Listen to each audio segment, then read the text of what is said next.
our first cat is Patch, and we have a lot of purple color-coded cats on the adoption floor right now, and people might wonder what's that mean. What does that mean? Does it mean that they're not a great cat? Because the purple cards can have some behavioral problems, or just things that you kind of have to live with. So that's not something that you should be afraid of if you are an experienced cat owner.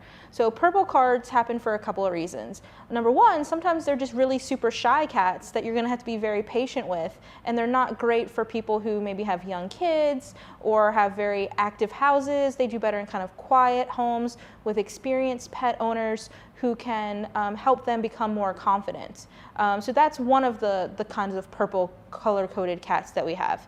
The others are like Patch, and Patch is just a little opinionated. I mean, she is a strong, independent woman who knows what she wants, and she's not afraid to tell you.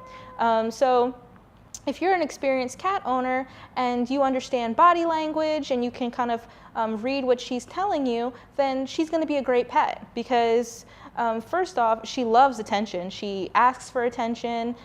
She loves to be petted. She rubs up against the front of her cage, just wanting people to scratch her, around her face, on her back. She just lays there and just soaks it all up. So she's great in that regard. She just has a big personality, and a lot of people, that's an attractive thing. They look for cats with big personalities, and Patch definitely has that. She is front to clawed, so that means that because she doesn't have that primary method of defense, that if she does feel threatened, she might be more inclined to be a little nippy. So just keeping an eye out for that. Otherwise, she does great with all of our volunteers. She is super soft. She has the softest fur.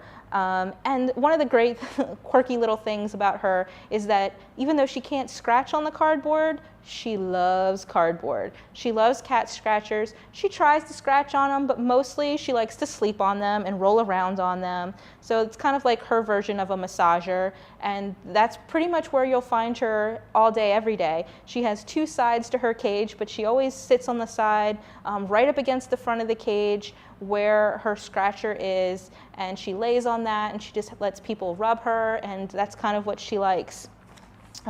She was brought to us because the family said they were moving and the new home would not accept pets. So she has lived with other cats. She's lived with, it says babies, toddlers, children, men and women. She says she's friendly, that she can be a little nervous, but we really haven't seen that nervous side of her here at the shelter.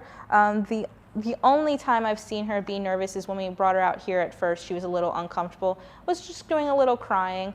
She walked right into the carrier for me. I put it up into her cage and she walked right on in. She just has a lot of potential, but she is one of those cats that's going to let you know that she's not thrilled with something that's going on in her life. So you just have to be willing to accept that part of her personality.